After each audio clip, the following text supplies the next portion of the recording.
नोरमा group, जो सोचता है वो करता है। आपके अपने सपनों का आशियाना। नमस्कार, मैं हूं सागर कुमार। भारत लाइव देख रहे हैं आप। देखिए, वक्फ वाले मामले में अब पूरी तरह से सियासत खूब गर्मा गई है। मुख्यमंत्री नीतीश कुमार लगातार मुसलमानों को अपने पाले में लाने के लिए काम कर रहे हैं। आपको मालूम है कि मुसलमान समुदाय के कई संगठन जो हैं नीतीश कुमार के दावते इफ्तार का विरोध कर चुके हैं और नीतीश कुमार के एमएलसी खुद गुलाम गौस साहब ने कहा है कि दावते इफ्तार जो मोदी की तरफ से जो दिया गया था, जो सौगातें मोदी दिया गया था, वो एक तरह का भीख है और ये पूरा वक्फ जो मामला है वो कहीं ना कहीं गड़बड़ है, खराब है, मुसलमानों के हित में नहीं है। हमारे साथ खुद फोन लाइन पर मौजूद हैं गुलाम गौस साहब। बहुत स्वागत है सर आपका। धन्यवाद। सर, कैसे देखते हैं पूरा मामला? आप जनता दल यूनाइटेड के एक मजबूत सिपाही हैं, नीतीश कुमार के करीबी माने जाते हैं और उसके बावजूद भी लगातार वक्त कर खुल कर बोल रहे हैं आप। कल ये सदन में पेश होने वाला है, क्या कुछ आपकी तरफ से है? मैं निश्चित रूप से जनता दल यू का मजबूत सिपाही हूँ। मैं माननीय मुख्यमंत्री नीतीश जी के कार्यकलापों से बहुत प्रभावित हूँ। उन्होंने जो विकास के काम किए, सभी समाज, सभी पंथ, सभी जाति, अगड़ा पिछड़ा, हिंदू मुस्लिम सिख ईसाई, कोई तबका ऐसा नहीं है जो कह दे कि हमारा काम नहीं हुआ है। किसी न किसी योजना के माध्यम से सरकार का पैसा हर घर में गया है। लेकिन ये वक्त बिल जो है ये त्रुटिपूर्ण है बहुत। अच्छा। इसमें बहुत सारी खामियां हैं। जब से केंद्र सरकार दिल्ली में है, कभी जो है बाबरी दादी, कभी लौ जिहाद, कभी घर वापसी, कभी 3 तलाक, कभी एनआरसी, कभी सीए, कभी 370, कभी मॉब लिंचिंग और अब जो वक्फ। ये क्या दिखाता है? इसके निशाने पे कौन लोग हैं? किस समुदाय को टारगेट किया जाए, बताने की जरूरत है क्या? हमारा आग्रह होगा माननीय प्रधानमंत्री जी से कि जिस तरह से आपने किसान विधेयक जन विरोधी था, कितने किसान उसमें हताहत हो गए, मर गए, मौत के शिकार हो गए, और तो आपने उसको रियलाइज किया और उस विवादास्पद किसान विधेयक को किसान हित में, देश हित में वापस ले लिया। उसी तरह से हमारा आग्रह है कि किसान बिल वापस हो सकता है, तो इस वक्त बिल को भी वापस ले लीजिए। इस देश को दोबारा जो है आंदोलन और संघर्ष के भट्टी में मत झोंका जाए। देश बहुत सारी समस्याओं से ऐसे ही जूझ रहा है, इसकी कोई आवश्यकता नहीं है। 1995 का जो वक्फ एक्ट है वो क्या बोलते हैं, वक्फ बोर्ड को संचालित करने के लिए काफी है पूरे देश में। इसकी कोई आवश्यकता नहीं है। नहीं तो इसमें दिक्कत क्या है गुलाम गौस जी? दिक्कत क्या है इसमें? कौन कौन से कोई मैं बता रहा हूँ, मैं सुना जाए। दिक्कत यही है कि पटना में महावीर मंदिर है। हाँ, है ना, देख रहे हैं स्टेशन पर? जी, बिल्कुल बिल्कुल बिल्कुल। उसमें उस महावीर मंदिर का ट्रस्ट का मेंबर गुलाम गौस बन सकता है? मतलब आपको सबसे ज्यादा दिक्कत दूसरे नहीं, मेरी बात सुनिए ना, पूरी बात सुन लीजिए ना। जवाब सवाल करते तो जवाब ठीक से सुनिए, बीच में मत काटिए। बिल्कुल। इस तिरुपति का जो है ये मंदिर है, इसका हम ट्रस्ट के मेंबर बन सकते हैं क्या? और ये देश विविधताओं का देश है, अनेकता में एकता है, यही हमारी विशेषता है इस देश की। जी बिल्कुल। हम लोग सब लोग, सभी भाई, सभी समाज के लोग एक दूसरे के सुख दुख में साथ रहते हैं। सब अपनी अपनी आस्था पर अपना काम करते हैं। सुधार करने के लिए खाली एक ही समुदाय दिखाई पड़ता है क्या है इसको? गुलाम गौस जी, एक सवाल है मेरे पास। बोला जाए। भाजपा के मीडिया प्रभारी हैं दानिश इकबाल साहब, उन्होंने आप पर कहा है कि गुलाम गौस वक्फ बोर्ड के दलालों के साथ खड़े हैं। गुलाम गौस के जैसे चंद और लोग जिसकी मानसिकता वैसे ही है जो 3 तलाक आर्टिकल 370 का विरोध कर रहे हैं। कौन है दानिश इकबाल?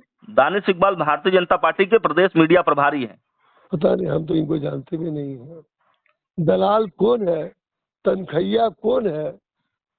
मुस्लिम समाज में बोलने की जरूरत नहीं है, बोलने की जरूरत क्या है। आज नहीं, अंग्रेजों के वक्त से एक तबका ऐसा रहा है जो राय बहादुर, खान बहादुर, जंग बहादुर का उपाधि पाता रहा, अंग्रेजों की दलाली करता रहा।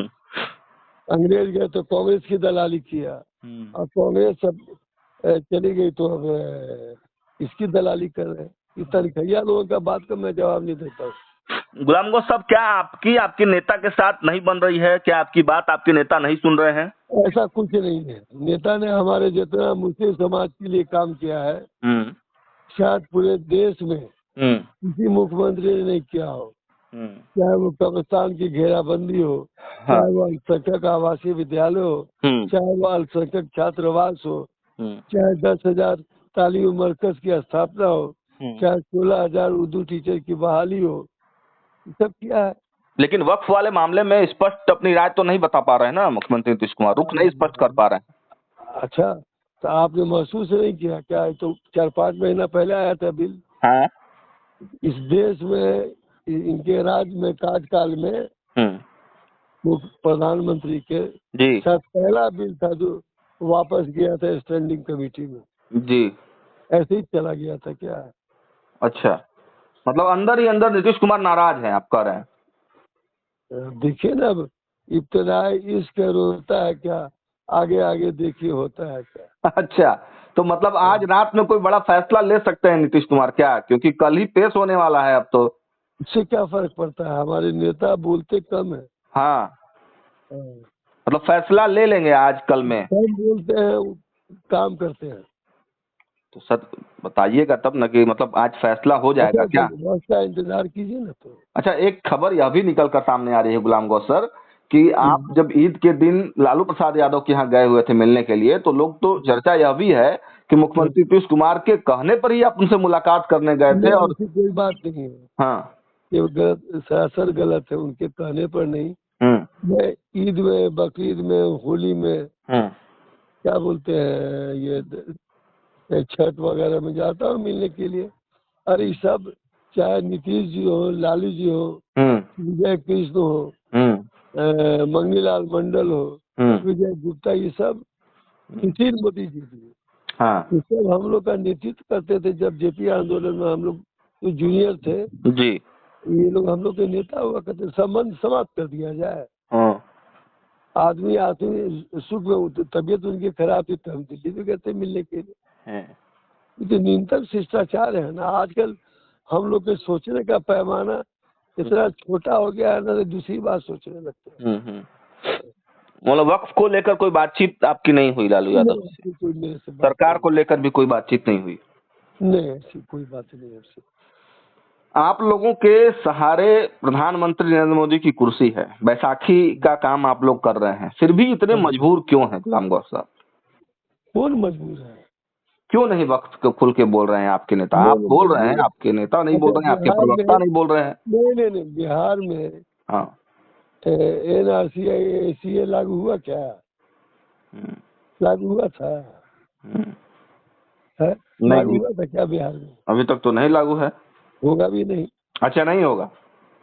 तो मतलब आप कह रहे हैं कि वक्त को नहीं लागू, वक्त को पास नहीं होने देंगे सदन में? टाइम का इंतजार नहीं कीजिए। आप काहे के लिए मरने से पहले कबर खोद रहे हैं? बड़े इशारे आप कर रहे हैं गुलाम गौस साहब। अकलमंद आदमी के लिए इशारा काफी होता है। सरकार रहे या जाए, वक्त पेश नहीं होगा, पेश नहीं होने देंगे। हम सब नहीं कह रही, आप हमारे मुंह से क्यों कहना चाहते हैं? आप अकलमंद आदमी है ना, पत्रकार है, चौथा स्तंभ है। अकलमंद के लिए इशारा काफी होता है। मतलब कुछ बड़ा होने वाला है। अब देखिए, लेट द टाइम कम। चलिए, एक लास्ट कमेंट हम चाहेंगे, लास्ट सवाल है इस संशोधन के बारे में। क्या कुछ पूरा का पूरा बिल ही आप लोग चाहते हैं वापस हो जाए, या फिर कुछ अमेंडमेंट इसमें करके और फिर लागू किया जाए, इसको पेश किया जाए? मेरा तो कहना है इस बिल को वापस ले लिया जाए। पूरा का पूरा बिल वापस ले लिया जाए, जैसे कि किसान वाला बिल वापस हुआ। हाँ। 1995 का जो वक्फ एक्ट है वो काफी है। अच्छा, सभी क्या बोलते हैं, वक्फ बोर्ड के संचालन के लिए। लेकिन इसमें हाईकोर्ट को पावर दिया गया, सरकार अपने पास तो पावर ले नहीं रही है ठीक है, एक मुद्दा आपने बताया कि वो वाले मुद्दे पे ठीक बात है कि महावीर मंदिर में आपको नहीं बनाया जा सकता है और वक्फ वाले में हिंदू समाज के या किसी दूसरे लोगों को नहीं डाला जा सकता है। नहीं, सब अ, हमने कहा नहीं, ये देश विविधताओं का देश है। नहीं, वो ठीक है, लेकिन मुझे ये पॉइंट क्लियर कर दीजिए प्लीज, चूंकि भारत लाइव के दर्शकों के लिए क्लियर कर दीजिए कि इसमें क्या दिक्कत है कि वक्फ के जमीन वाला जब कोई मामला हो और जब वक्फ के मामले में अगर नहीं सुलझता है वो मामला तो वो आदमी हाईकोर्ट जा सकता है, तो उसमें क्या दिक्कत है? ट्रिब्यूनल में कौन लोग बैठते हैं? सरकार के ही ना जज बैठते हैं। तब नहीं, हाईकोर्ट से दिक्कत है आप लोगों को? नहीं, हाईकोर्ट वो भी तो प्रावधान हो ही गया, जाता ही है लोग से, उसके खिलाफ जा सकता है। ठीक से अध्ययन कीजिए आप इसका। अच्छा। हाँ, गलत प्रोपेगेंडा है। अच्छा। हाँ, लेकिन मामला पहले ट्रिब्यूनल में जाता है ताकि ज्यादा सरकार जो क्विक डिस्पोजल के लिए आजकल ये नहीं बैठाती है, जल्दी फैसला हो। हाँ, जल्दी फैसला हो। तो चूंकि जमीन का मामला होता चल रहा है, 20 साल 25 साल तक मामला चल रहा है कोर्ट में, जो अतिक्रमण करने वाला कुंडली मार के बैठा हुआ है, इसीलिए ट्रिब्यूनल की स्थापना की गई। ट्रिब्यूनल केवल इसी में कुछ थोड़ी है, एक कई संस्था है जहाँ ट्रिब्यूनल है, तो हम पर क्यों निगाह रहता है ज्यादा? ये मेरा ये कहना है। आप लोगों के तरफ से यानी जनता दल यूनाइटेड के तरफ से कुल 3 संशोधन मतलब चर्चा है कि दिए गए हैं कि ये 3 संशोधन अगर कर दिए जाए तो ठीक रहेगा, क्या ये बात सही है? हाँ, मैंने तो टीवी पर देखा है। हाँ, जमीन का है और एक आध दो और है मामले। हाँ, कि मतलब जिस दिन कानून लागू हो उसी दिन से कानून प्रभावी हो, पुराने जो संपत्ति है उसको सरकार ना ले या तोड़ा ना जाए, जिस दिन से कानून लागू हो उस दिन से ही मतलब ये कानून लागू हो, जिस दिन से पारित हो, तो ये ठीक है आपको लगता है? देखिए अब क्या होता है, मुझे उम्मीद है कि कोई ना कोई रास्ता निकलेगा। नहीं तो सरकार जाएगी। ये हम कैसे कहते मतलब आप लोग आर पार के मूड में है ना? नहीं, ऐसा हम इस तरह की बात हम नहीं कर रहे हैं। चलिए, ठीक। बहुत कुछ ज्यादा बोलना नहीं चाह रहे हैं आप गुलाम गौसव। हमसे ज्यादा कोई बोला ही नहीं होगा पूरे हिंदुस्तान में। नहीं, ये बात तो है गुलाम गौसव, आपने हमको समय दिया, बहुत बहुत धन्यवाद। आपने नहीं, पूरे हिंदुस्तान में कोई बोला नहीं होगा वक्त के खिलाफ जीते। चलिए, बहुत धन्यवाद हमको समय देने के लिए। आपका बहुत बहुत शुक्रिया। आपके सपनों को हमने सजाया है, ई होम्स पैनोरमा को हमने बनाया है। ई होम्स मेरा एक सपना था जिसपे मैं पिछले 4 साल से काम कर रहा था। हमने जो बनाया है वो सबने है माना। ई होम्स पैनोरमा में हो आपका भी आशियाना। और फाइनली हमने 2021 में इस प्रोजेक्ट को लॉन्च किया। बहुत लोग अप्रिशिएट कर रहे हैं कि पूर्णिया जैसे शहर में, बिहार के, एक तो बिहार की बात करें उसमें भी पूर्णिया जैसे छोटे जगह में इस तरह का लाइफस्टाइल देना, ये सुन के हम लोगों को बहुत अच्छा लगता है। ई होम्स में हमने कुछ और भी किया है, जैसे हम जिस जगह में रह रहे हैं हमारे फैमिली सिक्योर हो, उनको सिक्योरिटी का ध्यान में रखा है। आपकी सुविधा और सुरक्षा आपके लिए खास है, ये आपका विश्वास है। इसमें आर्टिफिशियल इंटेलिजेंस का 7 लेयर सिक्योरिटी का हमने इस्तेमाल किया है। लस ग्रीन कैंपस को बनाया है, यदि हमारा बाउंड्री वाल है तो वो वर्टिकल गार्डन है। ये जितनी भी फैसिलिटी होता है एक इंटरनेशनल टाउनशिप में ई होम्स है, ये हम लोग विश्वास नहीं कर पा रहे हैं। जो भी हमारे मित्र दोस्त या जो भी हमारे बाहर के बाहर आते हैं तो हम लोगों को बहुत अच्छा सुनने को मिलता है और बहुत अच्छा क्रेडिट मिल रहा है। वो सारा हमने सिर्फ एक बिल्डिंग नहीं बनाया, हमें एक बहुत अच्छा लाइफस्टाइल दिया ई होम्स में, और मेरा एक सपना था जिसको मैं आज फुलफिल होते हुए देख पा रहा हूँ। ये आपका आवास है। ई होम्स पैनोरमा में अब आपका निवास है। E Homes Panorama, luxurious lifestyle redefined. Panorama group, जो सोचता है वो करता है। अगर ये वीडियो पसंद आई और वह बिहार के राजनीति और बिहारियत से सरोकार रखेनी तो सब्सक्राइब बटन दबा के चैनल के सब्सक्राइब कर ली। ओजे एगो घंटी बा, ओकरा बटन दबा देला से कुल सटीक और मारक खबर रुआ मुफ्त में मिल जाई। अगर रुआ पत्रकारिता के हमनी के नया प्रयोग में सहयोग कर चाहतानी तो ज्वाइन बटन दबा दी। पेटीएम नंबर नोट कर ली 9386816700।